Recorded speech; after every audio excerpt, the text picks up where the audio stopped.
Assalamualaikum warahmatullahi wabarakatuh. Nah, di video kali ini saya akan bahas mengenai polimer ya. Jadi, bahan-bahan seperti plastik, karet, dan serat sintetis banyak sekali dijumpai di sekitar kita. Bahan-bahan tersebut berasal dari polimer. Polimer berasal dari bahasa Yunani, poli yang artinya banyak, dan mer yang artinya bagian. Oleh karena itu, polimer merupakan molekul raksasa atau makromolekul yang terdiri dari unit-unit kecil bernama monomer. Melalui reaksi polimerisasi, sebenarnya polimer telah dikenal oleh masyarakat sejak berabad-abad yang lalu dalam bentuk aspal, minyak damar, dan permen karet.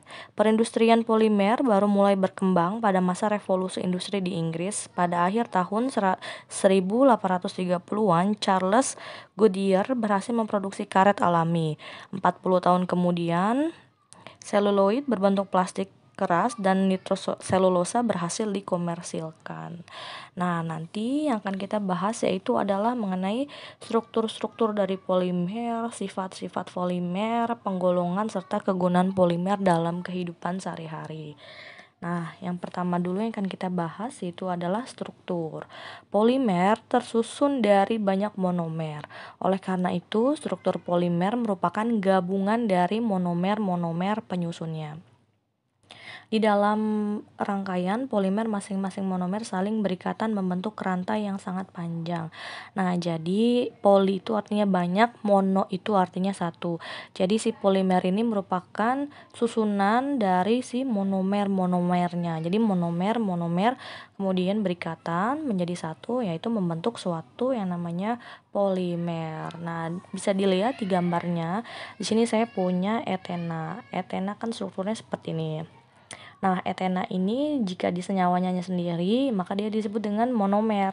Nah, ketika nanti etena bergabung dengan etena yang lain, nah maka nanti senyawanya berubah menjadi polietilena. Nah, senyawa polietilena ini disebut sebagai polimer karena mengandung banyak etena.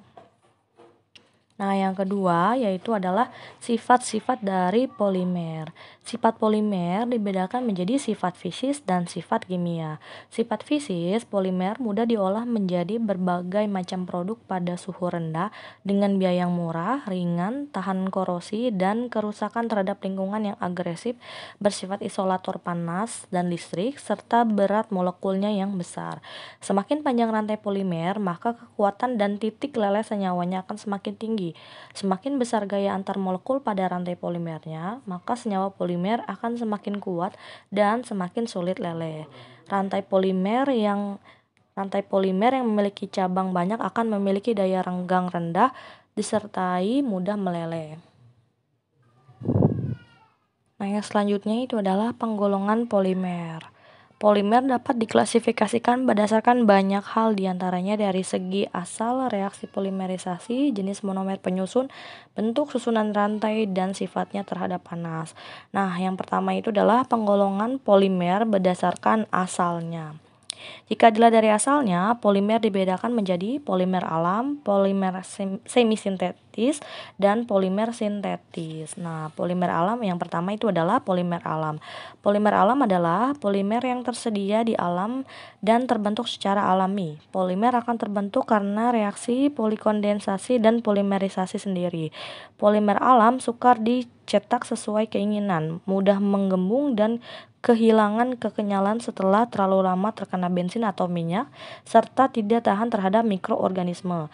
Contoh dari polimer alam adalah amilum, selulosa, protein, asam nukleat, dan karet alam poliisoprena. Nah, yang kedua yaitu adalah polimer semisintetis. Polimer semisintetis adalah polimer yang diperoleh dari hasil modifikasi polimer alam dan bahan kimia. Contohnya itu adalah selulosa asetat yang digunakan untuk pembuatan kaca dan film, serta selulosa nitrat yang sering dipasarkan dengan nama seluloid. Nah, yang ketiga itu adalah polimer sintetis. Polimer sintetis atau polimer buatan dibuat sebagai tiruan. Polimer sintetis tidak terdapat di alam, tetapi disintetis dari monomer-monomernya dalam katalisator. Polimer sintetis mudah dicetak sesuai keinginan dan tahan terhadap mikroorganisme. Contoh dari polimer sintetis adalah polietilena, polipropilena, PVC, polivinil, alkohol, teflon, dakron, nilon, dan polybutadiena. Nah, yang selanjutnya itu adalah penggolongan polimer berdasarkan reaksi polimerisasi. Nah, jadi polimerisasi adalah reaksi penggabungan molekul-molekul sederhana atau monomer menjadi polimer atau makromolekul. Berdasarkan reaksi polimerisasi, polimer ini bisa digolongkan menjadi yang pertama yaitu adalah polimer adisi. Nah, yang kedua itu adalah polimer kondensasi. Nah, polimer adisi adalah polimer yang terjadi karena reaksi adisi, yaitu reaksi penggabungan molekul-molekul yang berikatan rangkap membentuk rantai molekul yang panjang. Polimerisasi adisi dapat berlangsung dengan bantuan katalisator. Contoh dari polimerisasi adisi adalah pembentukan PPC dari monomer propilena dan vinil klorida. Nah, yang kedua yaitu adalah polimer kondensasi. Polimer kondensasi adalah polimer yang terjadi karena reaksi kondensasi, yaitu reaksi antara dua gugus fungsional pada molekul-molekul monomer yang berinteraksi membentuk polimer dengan melepaskan molekul kecil H2O atau NH3. Polimerisasi ini terjadi pada monomer yang mempunyai gugus fungsi pada kedua ujungnya. Apabila hasil polimer dan reaksi berbeda fase, maka reaksi akan terus berlangsung sampai salah satu reaksi habis. Contoh dari polimerisasi kondensasi yaitu adalah pembentukan nilon 66 dari monomer asam adipat dan heksametilen diamin. Terus yang ketiga yaitu ada penggolongan polimer berdasarkan jenis monomer penyusunnya. Nah, penggolongan polimer berdasarkan jenis monomer penyusunnya ini ada 4.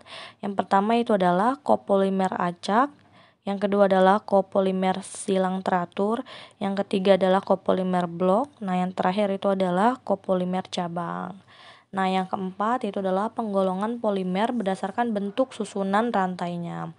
Nah, yang pertama itu adalah polimer linier, ada polimer bercabang, ada polimer berikatan silang, ada polimer jaring 3 dimensi.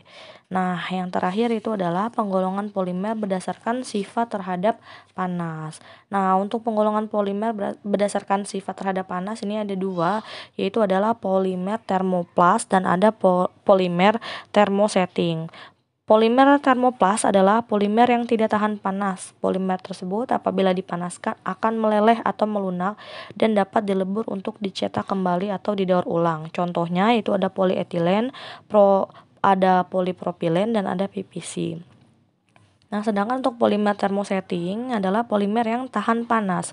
Polimer tersebut apabila dipanaskan tidak akan meleleh atau sukar melunak dan sukar didaur ulang. Contohnya adalah melamin dan bakelit.